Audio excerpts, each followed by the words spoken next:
क्या लगता है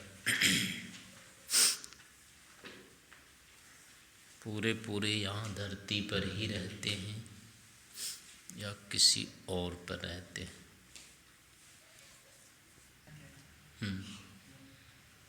उत्तर पूछ रहे नहीं, क्या नहीं, क्या कैसे पूछना चाहते हैं, क्या पूछना चाहते हैं? तो आप जो रह रहे हैं, तो जैसा कि दिखता है धरती पर रह रहे हैं, तो धरती के ही आश्रय से केवल रह रहे हैं या और किसी के आश्रय से रह रहे हैं यहाँ पर कहीं पर?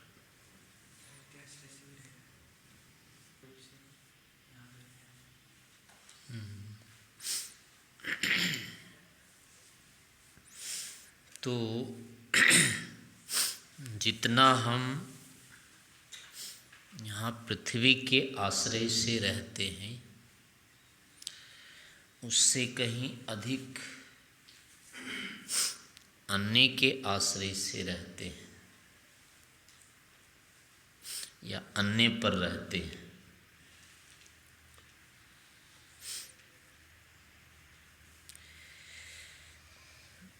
मान लो यहाँ अभी कितने लोग हैं?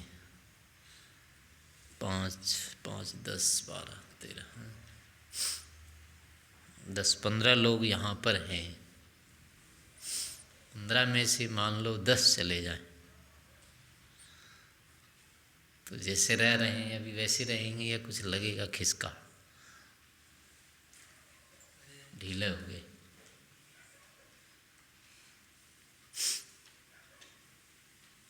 यानी रहना फिर कठिन होगा ना। और मान लो एकदम अकेले हो गए फिर तो रहेंगे कि नहीं रहेंगे फिर?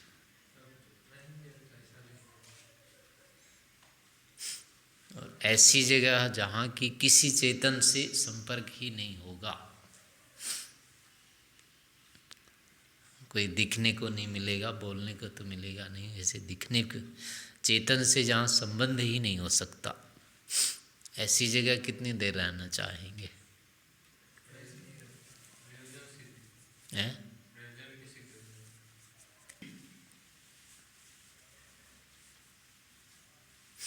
तो जड़ों के ऊपर तो हम रहते हैं आश्रित, लेकिन उससे कहीं अधिक आश्रय हमारे चेतन होते हैं।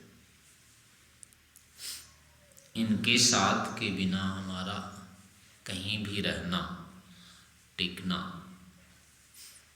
कठिन ही नहीं है, असंभव होता है।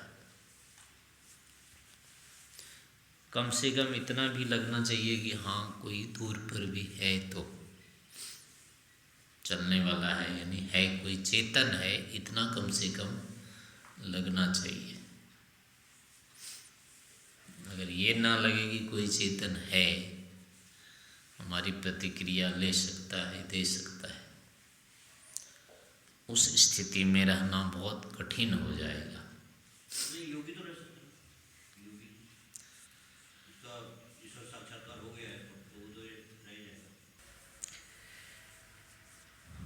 तो इसीलिए लगता है कि हम जो रहते हैं किसी न किसी चेतन के भरोसे रहते हैं, उससे हमको बल मिलता रहता है। हाँ वो है तो मैं भी हूँ, और वो नहीं तो मैं भी नहीं। तो इससे ये होता है कि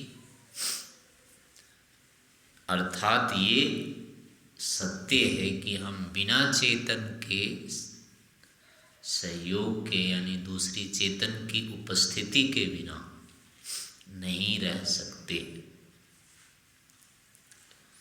चेतन की सहायता हमको अनिवार्यतः चाहिए। तो अब इस पर फिर आता है कि अब कौन सा ऐसा चेतन हो सकता है जो हमको कहीं भी साथ रहेगा, कभी भी साथ रहेगा। वो वाले चेतन फिर चाहिए, क्योंकि ये वाले चेतन तो हर जगह रहते नहीं हैं, हर जगह और हर समय नहीं रह पाते हैं। ये या तो अलग हो जाते हैं या फिर इनसे अलग होना पड़ता है। साथ नहीं रह सकते, अकेलापन जीवन में आ जाता है।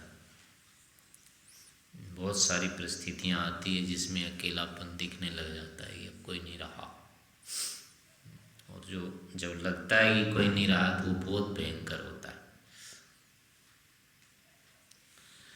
तो ऐसा फिर चेतन चाहिए जिसके कारण फिर कभी लगे ही नहीं है कि मेरे साथ कोई नहीं है, कोई नहीं रहा, कोई मैं अकेला हो सकता हूँ, ऐसी परिस्थिति ही नहीं रहनी चाहिए। यह अपना स्वभाव है, चेतनों के साथ रहना। चेतन के बिना नहीं रह पाना, यह जो है अपना स्वभाव है। जड़ बन करके रह रहे हैं तब तो ठीक है, कोई बात नहीं, बेहोशी में तो कोई पता नहीं रहता है। तो जैसे दूसरे जड़ हैं वैसे हम हो जाते हैं, तो वो अपनी चेतना का यानी अपने अस्तित्व का वो तो मजाक मात्र है। हम हैं यही नहीं पता है वहाँ तो उस स्थिति को तो नहीं हम कह सकेंगे।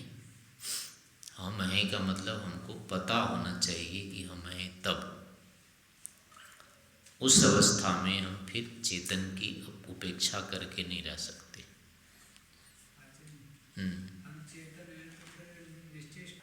तो अभिप्राय ये हुआ कि हमारे लिए मतलब चेतन आवश्यक सहायक है, उसके बिना हम नहीं रह सकते हैं। जैसे यहाँ नहीं रहते हैं, पर यहाँ वाले जो चेतन होते हैं वो अस्थाई होते हैं। इनके भरोसे यदि रहेंगे तो क्या होगा, दुखी होना रहेगा। वो घबराहट, व्यग्रता आदि ये सारे जो नहीं चाहते हैं वो रहते रहेंगे। तो इस कारण से अगर हम ये चाहते हैं कि कभी भी मतलब व्यग्र नहीं होवे, शांत स्थिर निर्भीक सदा ही रहे, उसके लिए है कि वो चेतन फिर जिसका हमसे संबंध होता है कटता ही नहीं है, जिसके लिए हम कह नहीं सकते हैं कि यहाँ नहीं होगा, उस चेतन के साथ फिर अपना संबंध बनाना चाहिए।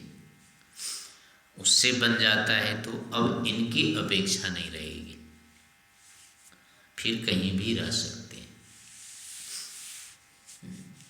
वैसे अकेले जहाँ भी रहते हैं, कहीं भी प्रायः जब समूह में रह रहे होते हैं तो लगता है कि अकेले कहीं जाना हो, कहीं रहना हो तो वहाँ कैसे रहेंगे।